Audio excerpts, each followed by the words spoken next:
दोस्तों परिवार technical school में आपका स्वागत है। कैसे हो आप लोग? आई होप आप लोग अच्छे होंगे। आज हम पढ़ेंगे क्लास 12 का विषय बायोलॉजी का महत्वपूर्ण प्रश्न। तो चलिए शुरू करते हैं। और पहला प्रश्न है कि पौधे में शाकनाशी प्रतिरोध जीन जो है वह क्या है? ऑप्शन ए है बीटी, और ऑप्शन बी है सीटी, और ऑप्शन सी है एमटी, और ऑप्शन डी जीएसटी। पौधे में जो शाकनाशी प्रतिरोधी जीन जो है वह है जीएसटी है। इसका आंसर हो जाएगा ऑप्शन नंबर डी। अगला प्रश्न, सुराना धान ऐसा चावल है जो समृद्ध है। सुराना धान जो चावल है वह किस चीज से समृद्ध है? ऑप्शन है आयरन में, ऑप्शन बी कैरोटीन में, ऑप्शन सी लाइसिन में, और ऑप्शन डी विटामिन सी में।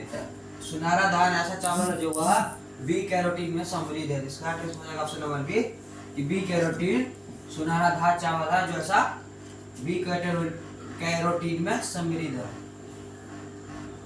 अगला प्रश्न है कि जीन व्यक्ति का नियंत्रण किस स्तर पर? जीन व्यक्ति जो होता है उनका नियंत्रण जो होता है वह किनके स्तर पर होता है? प्रतिलेखन, ऑप्शन बी है अनुवाद, और ऑप्शन सी है डीएनए प्रकृति का, और ऑप्शन सी है डीए और बी दोनों।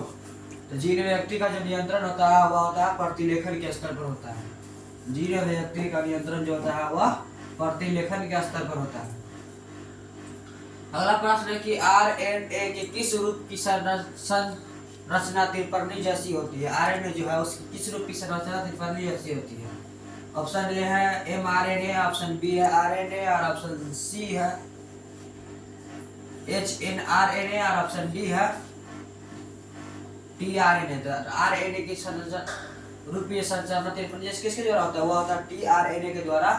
टीआरएनए के रूप की संरचना त्रिपर्णी जैसी हो जाती है। इसका आंसर हो जाएगा ऑप्शन नंबर डी। अगला प्रश्न है केंद्रक प्रतिरोपण तकनीकी की खोज किनके द्वारा की गई थी? केंद्रक प्रतिरोपण जो है उसकी तकनीक की खोज जो है किस चीज के द्वारा की गई थी? ऑप्शन है ग्रिफिथ, ऑप्शन बी है गुडेन, और ऑप्शन सी है विग्रास, ऑप्शन डी है यांग बिलामट। तो केंद्रक प्रतिरोपण तकनीकी की खोज जो है वह विग्रास के द्वारा किया गया था।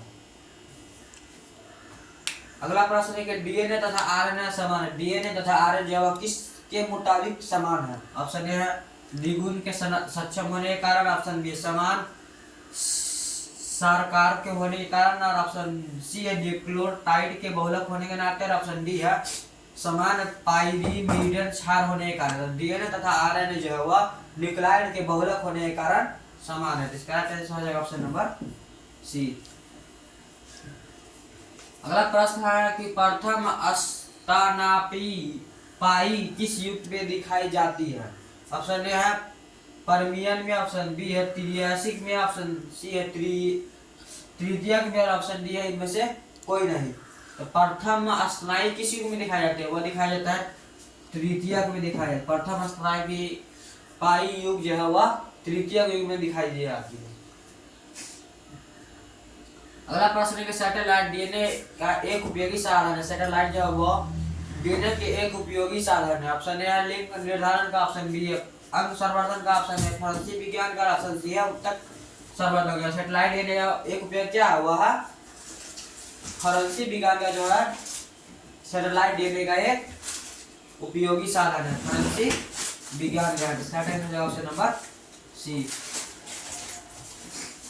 अगला प्रश्न है कि विभिन्नताएं अर्धसूत्री विभाजन के दौरान उजागर होती है। क्या उजागर होती है? विभिन्नताएं अर्धसूत्री के दौरान क्या उजागर होती है? ऑप्शन है विजन के कारण, ऑप्शन बी स्वतंत्र संकलन के कारण, ऑप्शन सी सार्वभौमिकता के कारण, ऑप्शन डी ए और बी दोनों। तो विभिन्नताएं अर्धसूत्री किसके दौरान उजागर होती है? वह होती है विजय के कारण उजागर होती है। इसका आंसर हो जाएगा ऑप्शन नंबर ए। अगला प्रश्न कि मानव अभयारण्य अवस्थित है। मानव अभयारण्य जो है अवस्थित कहाँ है? ऑप्शन है असम में, ऑप्शन बी बिहार में, ऑप्शन सी गुजरात में, ऑप्शन डी राजस्थान में। तो मानव अभयारण्य कहाँ स्थित है? वह असम में अवस्थित है। मानव अभयारण्य अवस्थित जो है वह असम में है।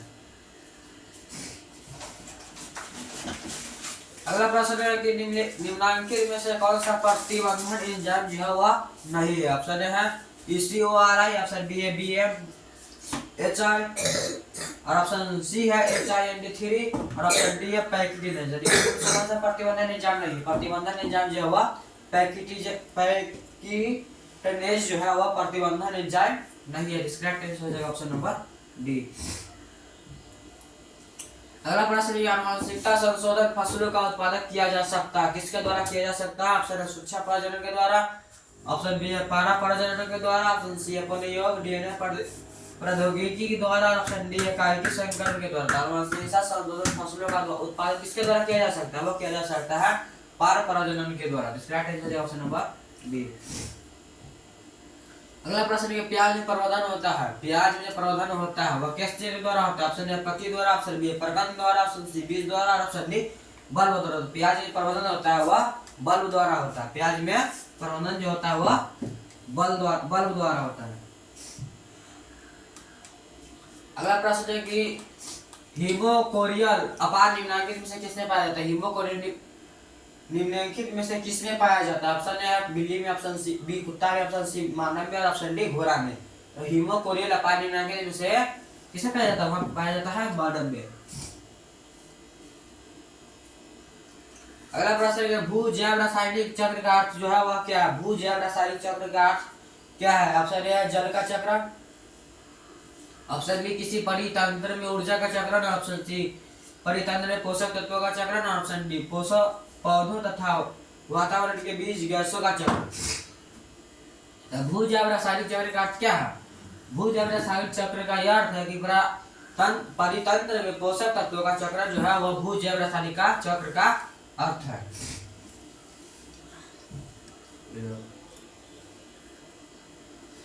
निम्नलिखित में से कौन सा अकार्बनिक पदार्थ का उपयोग करता है? निम्नलिखित में से कौन सा जो अकार्बनिक पदार्थ का उपयोग करता है? ऑप्शन ए स्वकोषी, ऑप्शन बी मित्रोपजीवी और मित्रजीवी और ऑप्शन सी है विषमपोषी और ऑप्शन डी है अपघटक। निम्नलिखित में से कौन अकार्बनिक पदार्थ का उपयोग करता है? वह करता है अपघटक जो है अकार्बनिक पदार्थ का उपयोग करता है। इसका राइट आंसर हो जाएगा ऑप्शन नंबर डी।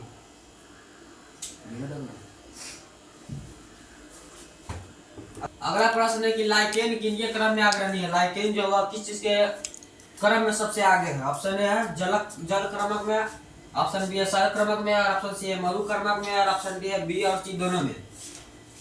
तो लाइकेन जो है वह मरु क्रमक में सबसे आगे है, मरु क्रमक में अग्रणी है। तो लाइकेन किनके क्रम में अग्रणी है? तो वह मरु क्रमक में लाइकेन जो है अग्रणी है।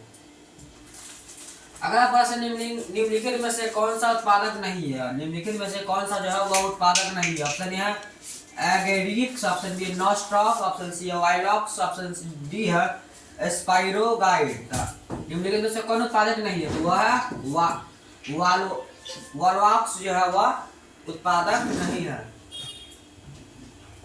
अगला प्रश्न है कि आनुवंशिकता अभियांत्रिकी में प्रतिजैविक का प्रयोग किया जाता है, किनके द्वारा किया जाता है? स्वस्थ समाज का चयन में, ऑप्शन बी चयन योग वर्ण के रूप में, ऑप्शन सी है संवर्धन के संक्रमण के मुक्त रखने के लिए, ऑप्शन डी है ए और सी दोनों। तो आनुवंशिकता अभियांत्रिकी का जो प्रतिजैविक प्रयोग किया जाता है वह किनके द्वारा किया जाता है? वह किया जाता है चयन योग वर्ण के रूप में किया जाता है। अगला प्रश्न है कि एगारोजेल अलग किए गए डीएनए के टुकड़ों को किससे रगड़ने के बाद देखा जा सकता है? ऑप्शन है एनिलिबलू, ऑप्शन बी है इथिलीडियम, ऑप्शन इथिलीडियम ब्रोमाइड और ऑप्शन सी है ब्रोमोफिनॉल ब्लू और ऑप्शन डी है एसीटोकार्बिन। एग्रोजेल पर अलग किए गए डीएनए टुकड़ों को किस कलर से रगड़ने के बाद देखा जा सकता है? वह देखा जाता है इथिलीडियम ब्रोमाइड के रगड़ने के बाद डीएनए के टुकड़ों को देखा जा सकता है। अगला प्रश्न है कि संयोग पाया जाता है वह किस चीज में पाया? संयोग जो होता है वह किस चीज में पाए जाते हैं? ऑप्शन ए है मेढक में, ऑप्शन बी है फ्यूक्स में, ऑप्शन सी है पक्षी में, ऑप्शन डी है क्लेडोफोरा में। तो संयोग जो पाया जाता है वह किस चीज में पाया जाता है? वह क्लेडोफोरा में पाए जाते हैं। संयोग किस में पाए जाते हैं? वह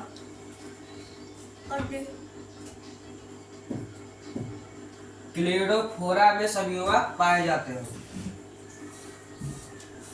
अगला प्रश्न है कि पार्थेनोजेनिस शब्द किसके द्वारा निर्माण किया गया है? पार्थेनोजेनिस शब्द जो है किनके द्वारा निर्माण किया गया? ऑप्शन है बोवेरी द्वारा, ऑप्शन बी है ओवेन द्वारा, ऑप्शन सी है सटन द्वारा, ऑप्शन डी है जोहानसन द्वारा। तो पार्थेनोजेनिस जेनिस शब्द जो है किनके द्वारा निर्माण किया गया, वह किया गया ओवेन के द्वारा पार्थेनोजेनिस शब्द का निर्माण किया गया। इसका आंसर हो जाएगा ऑप्शन नंबर बी। अगला प्रश्न है कि पैरामीशियम में किस प्रकार का द्विविखंडन होता है? ऑप्शन है सरल द्विखंडन, ऑप्शन बी है अनुप्रस्थ द्विखंडन, ऑप्शन सी है अनुदैर्घ्य द्विखंडन, ऑप्शन डी है अबोलिक द्विखंडन। तो पैरामीशियम में किस प्रकार का द्विखंडन होता है? वह होता है अनुदैर्घ्य द्विखंडन। पैरामीशियम में का द्विखंडन होता है। इसका आंसर हो जाएगा ऑप्शन नंबर सी। अगला प्रश्न है कि जब नर आकृति मादा से भिन्न होता है तब वह क्या कहलाता है? जब नर आकृति मादा से भिन्न होता है तो वह क्या कहलाता है? ऑप्शन है समलैंगिकता, ऑप्शन बी है यौन द्विरूपता, ऑप्शन सी है विषम लैंगिकता, ऑप्शन डी है उभयलिंगता। जब नर आकृति मादा से भिन्न होता है तब वह यौन द्विरूपता कहलाता है।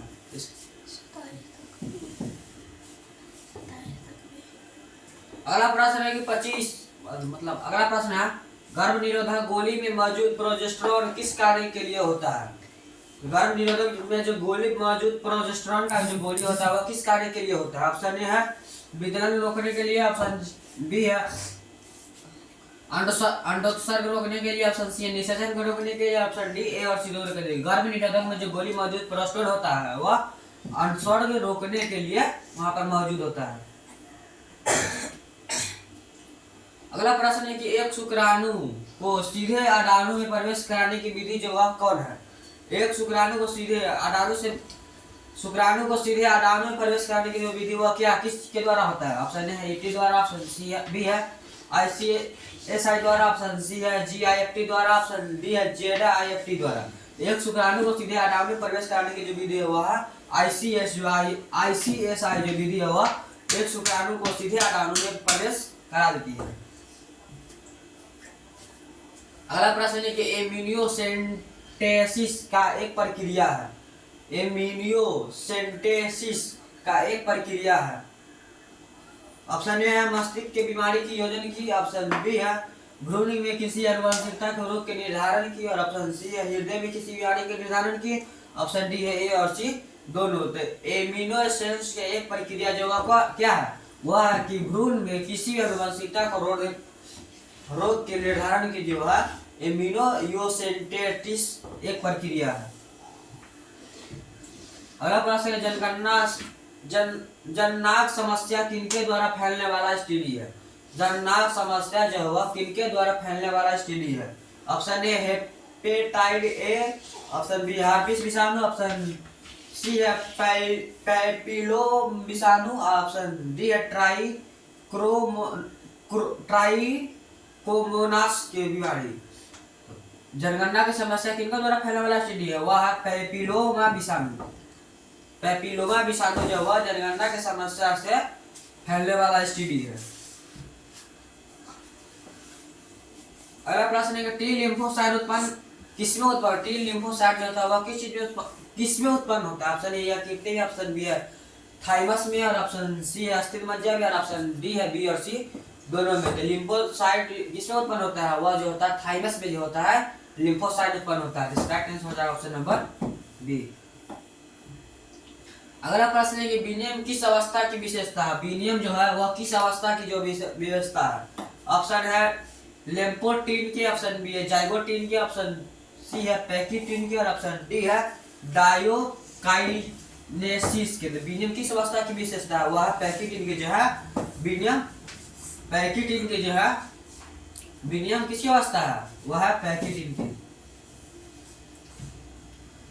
अगला प्रश्न है कि निम्न में से कौन सी अगुणित संरचना है? निम्न में से कौन सी जो है वो अगुणित संरचना है? ऑप्शन है ए युग्मनज, ऑप्शन बी अडाणु, ऑप्शन सी युग्मक, ऑप्शन डी बी और सी दोनों। तो निम्न में से कौन सी अगुणित संरचना है? युग्मज भी है जो अगुणित संरचना है, और युग्मक भी जो है अगुणित संरचना है। निम्नलिखित में से कौन सा अगुणित संरचना होगा? बी और ई नहीं है। अडाणु भी अगुणित संरचना है और युग्मक भी अगुणित संरचना है।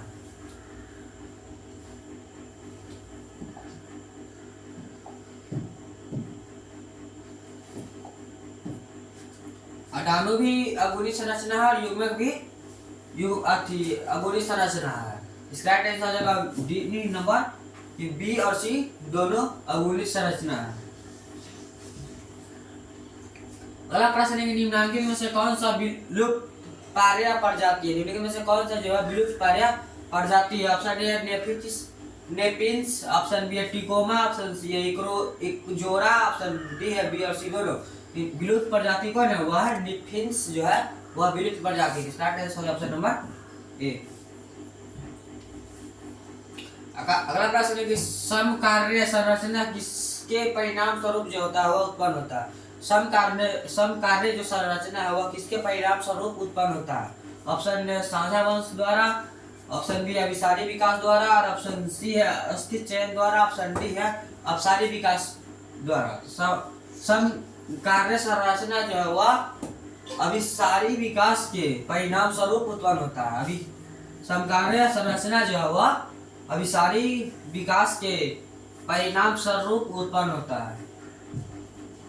अगला प्रश्न है कि जावा कॉपी मानव की कपाल क्षमता थी वह कितनी थी? Option A 900 CC, option B 1975 CC, option C 1450 CC, option D 1660 CC. Java कॉपी मानव की कपाल क्षमता है वह 900 सीसी।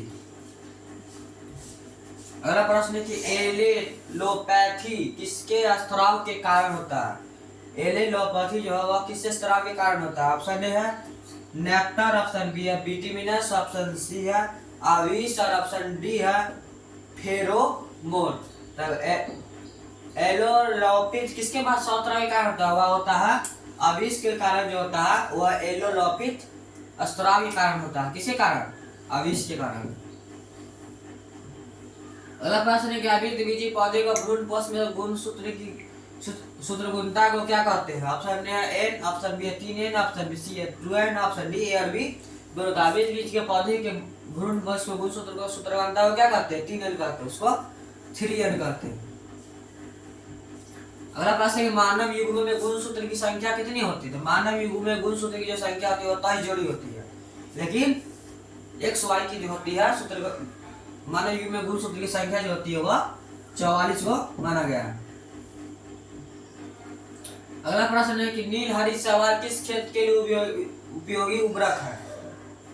ऑप्शन ए है गेहूं की, ऑप्शन बी मकई की, ऑप्शन सी चावल की और ऑप्शन डी ईख के। तो नील हरी शैवाल की जो खेत के उपयोगी जैविक उर्वरक कौन है? वह चावल के लिए उर्वरक है। तो नील हरी शैवाल की किस खेत के लिए उपयोगी जैविक उर्वरक है? चावल के लिए। अगला प्रश्न है कॉपर टी किसे रोकता है? कॉपर टी जो है किसे रोकता है? ऑप्शन ए है अन्न की परिपक्वता के, ऑप्शन बी है निषेचन को और ऑप्शन डी अंडस्वर्ग के, ऑप्शन डी ए और सी दोनों। तो कॉपर टी किसे रोकता है? वह रोकता है निषेचन को। किसे? कॉपर टी किसे रोकता है? वह निषेचन को रोकता है। अगला प्रश्न है कि रिट्रो विषाणु निम्न में से किस बीमारी का रोग जनक है?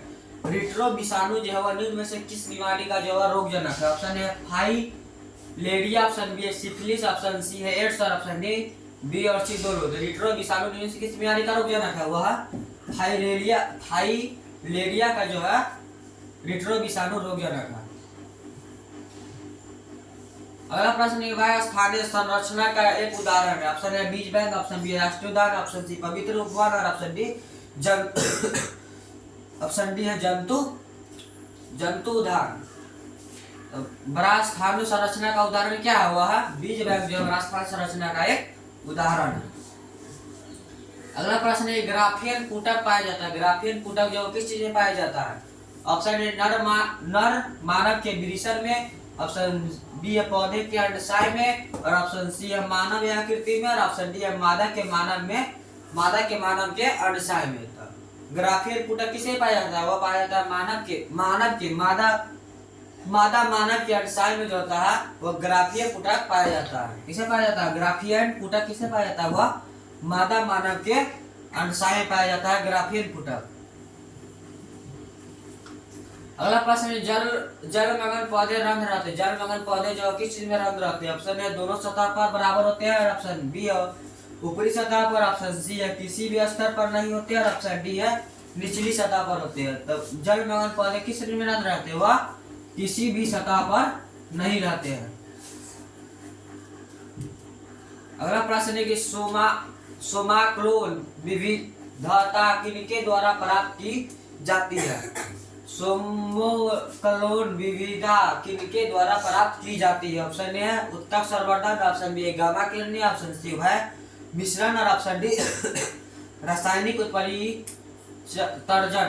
तो सोमोक्लोन विविधता किनके द्वारा प्राप्त की जाती है? वह किया जाता है उत्तक संवर्धन द्वारा किया जाता है। अगला प्रश्न है कि रानी मधुमक्खी निषेचित अंडे से उत्पन्न होती है तथा इसका लार्व खाती है। ऑप्शन ए है शहद, ऑप्शन बी है पराग, ऑप्शन सी है रॉयल जेली, ऑप्शन डी सूक्ष्म जीवित। रानी मधुमक्खी निषेचन से उत्पन्न होती है तथा इसका लार्व जो है वो कौन खाती है? वह खाती है रॉयल जेली जो होती है। रानी मधुमक्खी की निषेचन या अंडपर्ण से उत्पन्न होते हैं तथा इसका लार्व रॉयल जेली खाती है। अगला प्रश्न है कि कुकुट चेचक का कारण क्या है? कुकुट चेचक का जो कारण है वह क्या है? ऑप्शन ए जीवाणु, ऑप्शन बी है पराजीवी, ऑप्शन सी है विषाणु, ऑप्शन डी अंत पराजीवी। तो कुकुट चेचक का कारण क्या है? कुकुट चेचक का जो कारण है वह विषाणु है। अगला प्रश्न है कि स्वगुणिता कृत्रिम रूप में प्रेरित की जा सकती है? किसके रूप में प्रेरित की जा सकती है? ऑप्शन ए है क्लोचियन द्वारा, ऑप्शन बी है क्लोरोफॉर्म द्वारा, ऑप्शन सी है क्लोचिसिन द्वारा और ऑप्शन डी है क्लोरोक्विन द्वारा। तो स्वगुणिता कृत्रिम के रूप में प्रेरित की जा सकती है वह क्लोचिसन द्वारा की जा सकती है।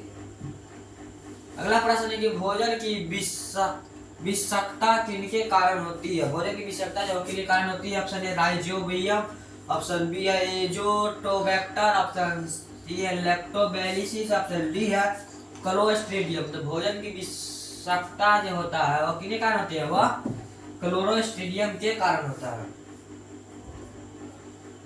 अगला प्रश्न है कि रक्त प्रतिरक्षी किनके द्वारा स्रावित होता है? रक्त में प्रतिरक्षी किनके द्वारा स्रावित होता है? वह होता है option A monocyte, option B neutrophils, option C है लिम्फोसाइट और ऑप्शन डी बेसोल्फिस। रक्त प्रतिरक्षी जीन किनके द्वारा स्रावित होता है? वह होता है लिम्फोसाइट द्वारा होता है। तो रक्त में प्रतिरक्षी किनके द्वारा स्रावित होता है? वह लिम्फोसाइट द्वारा होता है। अगला प्रश्न है निम्नलिखित में से कौन सा समस्यात्मक जलीय जंगली घास है? ऑप्शन ए जलकुंभी, ऑप्शन बी है ट्रापा, ऑप्शन सी है एजोला, ऑप्शन डी है बोलीफाया। तो निम्नलिखित में से कौन सा समस्यात्मक जलीय जंगली घास कौन है? वह जलकुंभी जो है वह समस्यात्मक जलीय जंगली घास है।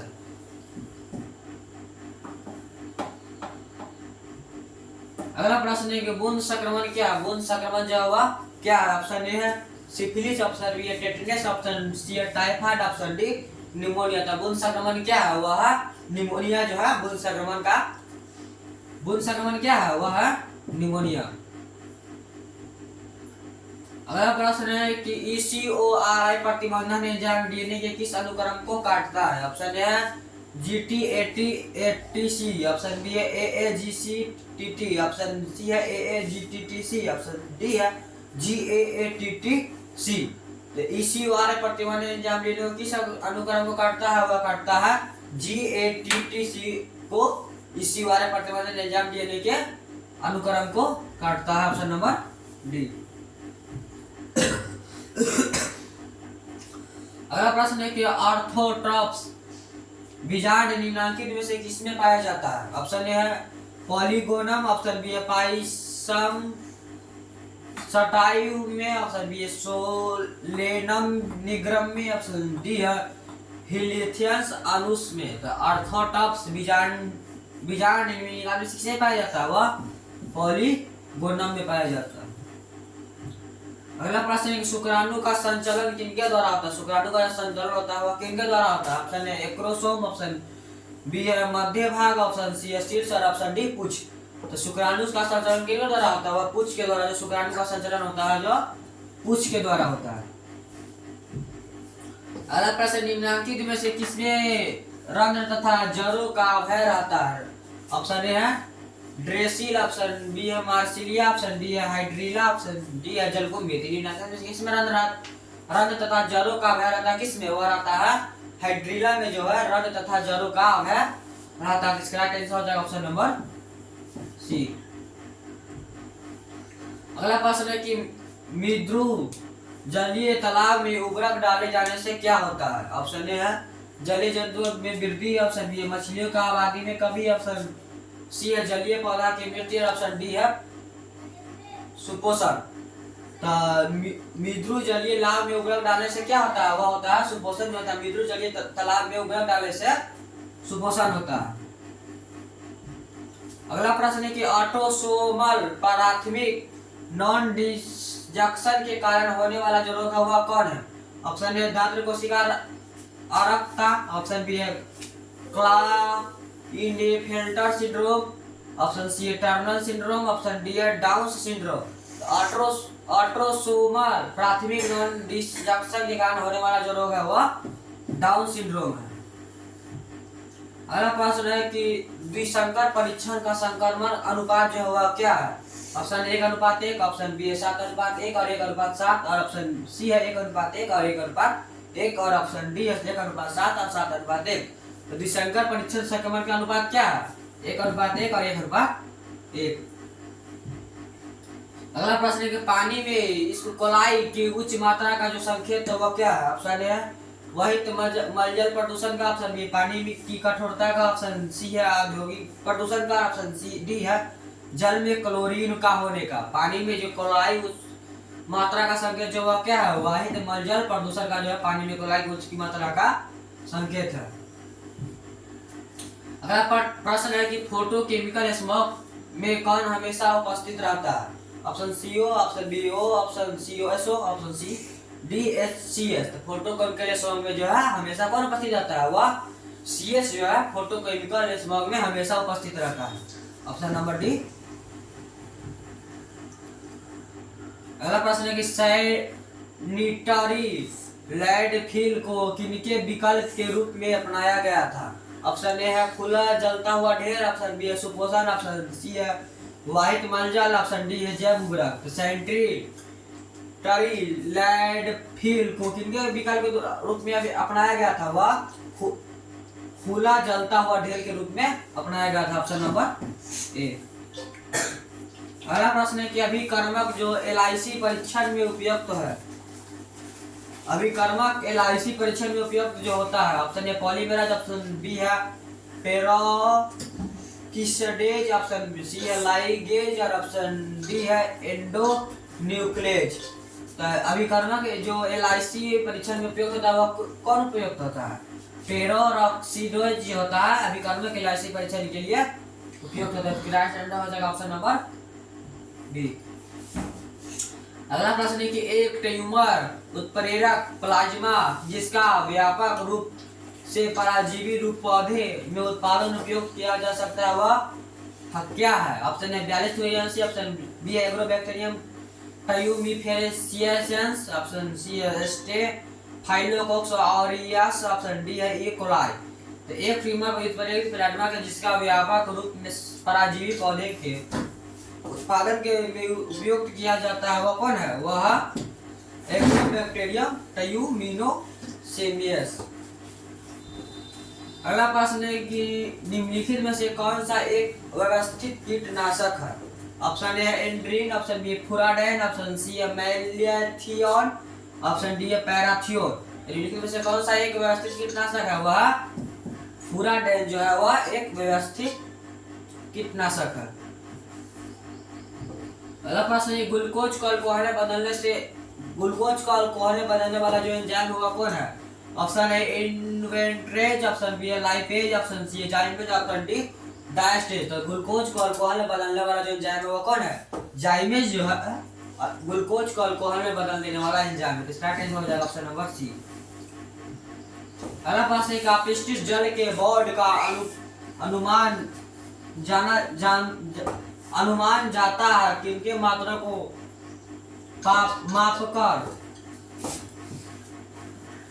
मापकर लगाया जाता है। ऑप्शन ए है ऑक्सीजन की खपत, ऑप्शन बी है ऑक्सीजन की निकास, ऑप्शन सी है जैव नियमिकरण कार्बनिक पदार्थ, और ऑप्शन डी कुल जैविक कार्बनिक पदार्थ। अपशिष्ट जल के बोर्ड के अनुमान जाता है, किनकी मात्रा को मापकर लगाया जाता है, वह ऑक्सीजन मात्रा को खपत को मापकर वन अनुमान की मात्रा को मापकर लगाया, किसके, ऑक्सीजन की खपत के। अगला प्रश्न, मेमोरी कोशिका का निर्माण किससे होता है? मेमोरी कोशिका जो होता है उसका निर्माण जो किससे होता है? ऑप्शन ए है मोनोसाइट से, ऑप्शन बी है लिम्फोसाइट से, ऑप्शन सी है इओसिनोफिल्स से, ऑप्शन डी न्यूट्रोफिल्स से। तो मेमोरी कोशिका का जो निर्माण होता है वह किससे होता है? वह लिम्फोसाइट से होता है। मेमोरी कोशिका का निर्माण लिम्फोसाइट से होता है। अगला प्रश्न, निम्नलिखित में से कौन सी आनुवंशिकता बीमारी जो है वह नहीं है? निम्नलिखित में से कौन सा आनुवंशिकता बीमारी नहीं है? ऑप्शन ए है सिस्टिक फाइब्रिस, ऑप्शन बी है हीमोफीलिया, ऑप्शन सी है क्रेटिनिज्म और ऑप्शन डी थैलासीमिया। तो निम्नलिखित में से कौन आनुवंशिकता बीमारी नहीं है? वह क्रेटिनिज्म जो है वह निम्नलिखित में से आनुवंशिकता बीमारी नहीं है। अगला प्रश्न, निम्नलिखित में से किस समूह में अगुणित पादप शरीर होता है? निम्नलिखित में से किस समूह में अगुणित पादप शरीर होता है? ऑप्शन ए है आवृत बीज, ऑप्शन बी है अनावृत बीज, ऑप्शन सी है टेरिडोफाइट्स, ऑप्शन सी है ब्रायोफाइट्स। निम्नलिखित में किस समूह में अगुणित पादप शरीर होता है? वह होता है ब्रायोफाइट्स में समूह अगुणित पादप शरीर होता है। किसमें? ब्रायोफाइट्स में। अगला प्रश्न है कि पिस्टिलेट शब्द का प्रयोग किया जाता है। पिस्टिलेट शब्द का जो प्रयोग है किसके लिए किया जाता है? ऑप्शन ए द्विलिंग पुष्प के लिए, ऑप्शन ए एकलिंग पुष्प स्त्री पुष्प के लिए, ऑप्शन जी एकलिंग नर पुष्प के लिए, ऑप्शन डी एस्टाइमिनी पुष्प के लिए। पिस्टिलेट शब्द का जो प्रयोग है किसके लिए किया जाता है? एक लिंग स्त्री पुष्प के लिए पिस्टिलेट शब्द का प्रयोग किया जाता है। इसका आंसर ऑप्शन नंबर बी। तो वीडियो अच्छा लगा तो लाइक सब्सक्राइब शेयर जरूर कीजिएगा। धन्यवाद।